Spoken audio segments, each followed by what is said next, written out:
Hello, everybody, and I welcome you to this Good Friday. I know it is not easy to think about it, but it is very interesting to think. I don't know whether you have thought about it.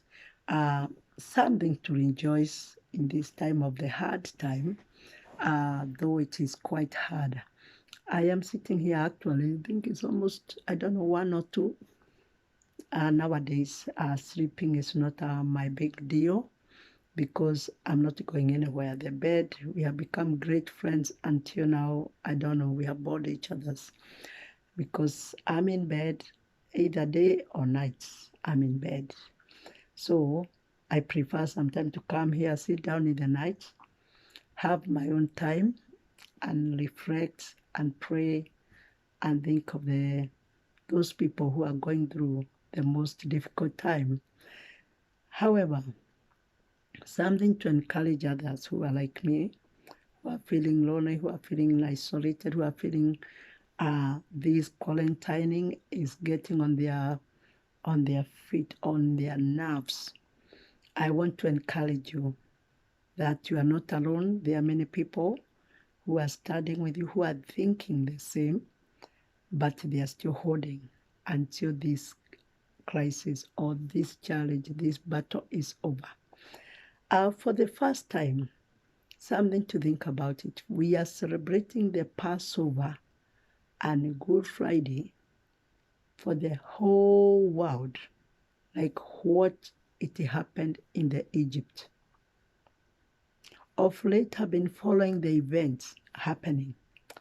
Before the Passover, before this coronavirus or COVID-19 started, in Africa, we had have a lot of locusts, like what we had of the Egypt.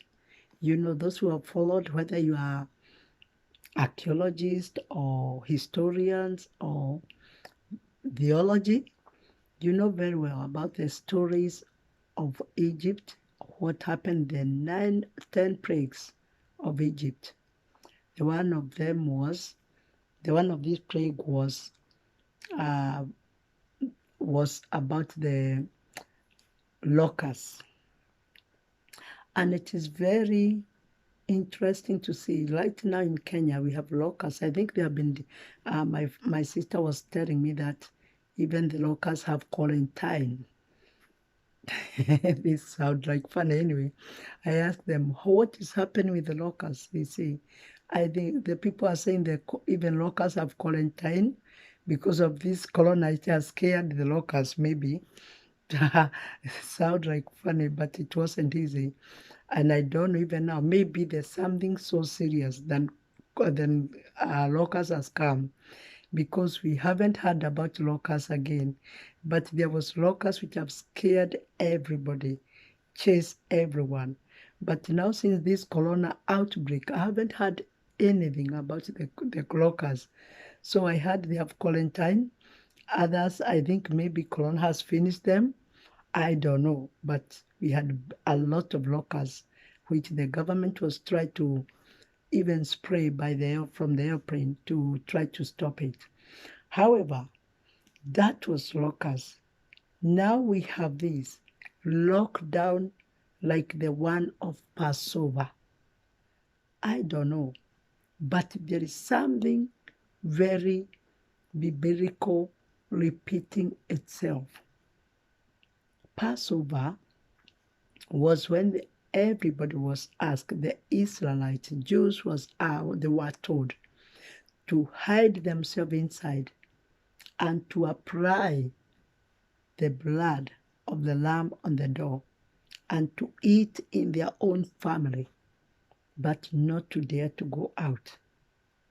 And it is happening right now, this time when I'm speaking, this week. It coincides with the Passover and it coincides with the Last Supper, which Jesus celebrated the same, the Last Supper, the Passover. Before he was crucified, he celebrated the same Passover with his disciples, and he made it available as his own body to remind them that he was going to die to save the humanity. my friends, or if you're a great thinker, if you are philosophers, if you are a thinker, if you are whoever you are, have a think about that. For the first time, the whole world, willingly or unwillingly, this is forced by the circumstance, the plague. The time Israelites they were having that, there was a plague passing by of the firstborns. There was a great cry of those who did not quarantine. There was a great cry because the death was striking the firstborns and the animals and a lot of things like that. Will it be this time again? We are seeing the plague and we are in forced quarantine because we cannot go out. And I thought of that and I say, how comes this has coincided 2000 exactly from the time, 2000 from the time of this plague? This is happening. The whole world is in quarantine and they have to celebrate Passover, not with the community, not in the church, but with each one with their own family. I think God is talking to us in different ways. He is telling us to quarantine for this Passover, each one with their family.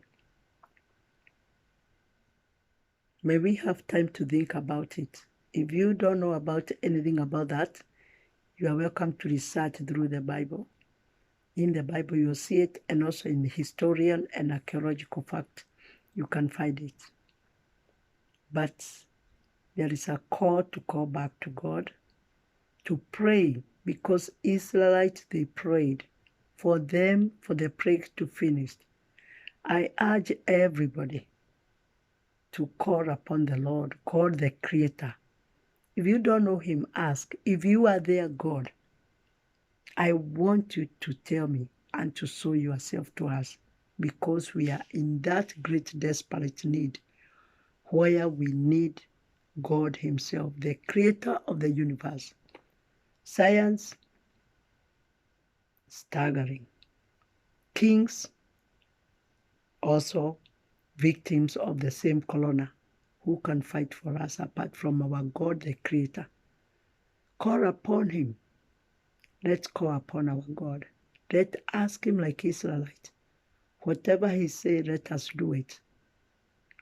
I have seen the nations calling for prayer in time like this. And I encourage you, even if you don't know how to pray, ask and He will show you. Call upon God, the Creator of heaven and earth, to stop this plague and to save us. I bless you and I pray that God will reveal Himself to you in this difficult moment. We are praying for many families who are really crying and lost of their family. We know ourselves, we know some friends who have been affected.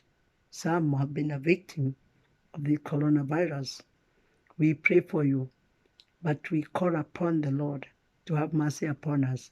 He is the only hope now left to us for this plague to pass by and to finish. Let's call upon Him. And I pray that everybody will respond on that. You are welcome to join the discussion, and God bless you. Esther Kangao, or Queen Esther, called for a time like this to pray and to encourage others. God bless you and we love you. I love you so much.